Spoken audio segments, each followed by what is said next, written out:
Okay, now I've programmed my guy so that I can actually control him with the arrow keys. Alright, which is cool. He's wandering around in this kind of flat, boring, ridiculously dull land. The fact that I use that held allows me that if I hold it down, it keeps on moving it over and over again, which is kind of cool. So in other words, if I just hold it down, I can actually have him spin around completely if I want. You also notice that we're looking over shoulder. That's what the take camera tool does. All right, and this is kind of cool, but well, let's be honest with you, pyramids and cubes are kind of boring. So what we're going to do is we're going to go back to Moodle, okay, and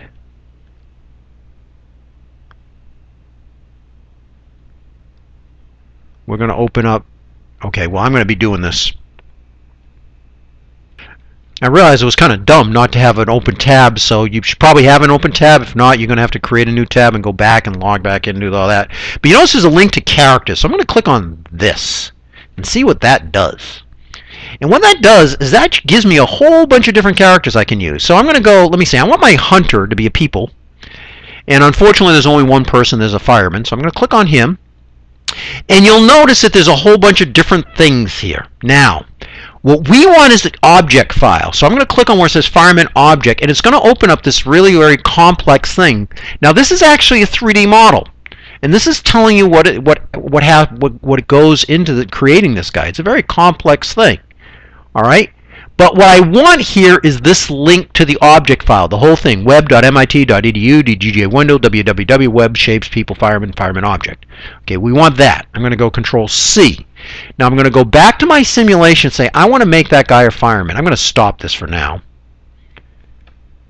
Hit the forever button. And I'm going to go, let's see, how did I create my hunter? Where did the hunter get created? Well, the hunter got created on the world page. And you'll notice I didn't do anything to set his shape. Remember, I had my computer kind of broke down a little bit. So now what I need to do to create his shape is I'm going to have to go to his traits. Now, where do I find traits? Think about that. All right, click conveniently label traits. And you notice I have a set my, so I'm going to go set my shape. Now, instead of just picking this guy where I use a built-in shape, I'm going to paste that online shape into these. Control V. All right. Now what that's going to do is that's going to actually create a little, it's going to go online. It says, okay, when you create the hunter, go online and get the shape and load it in. Now let's see what happens. I'm going to run the code. Set up. Boom. There's my fireman. And when I hit forever, I can make my fireman move wherever I want with the arrow keys because we just did that. So that's how you customize the shape. So now you have to ask yourself the question is like, okay, what do I want my little pyramids to be? Well, I'm going to make you guys figure that out. That's your next task, is to create whatever you want this guy to be hunting. All right, and again, I'm going to suggest that you not use the same agents I've done. You may want to customize your agents when you're thinking about what you want your own little game to be.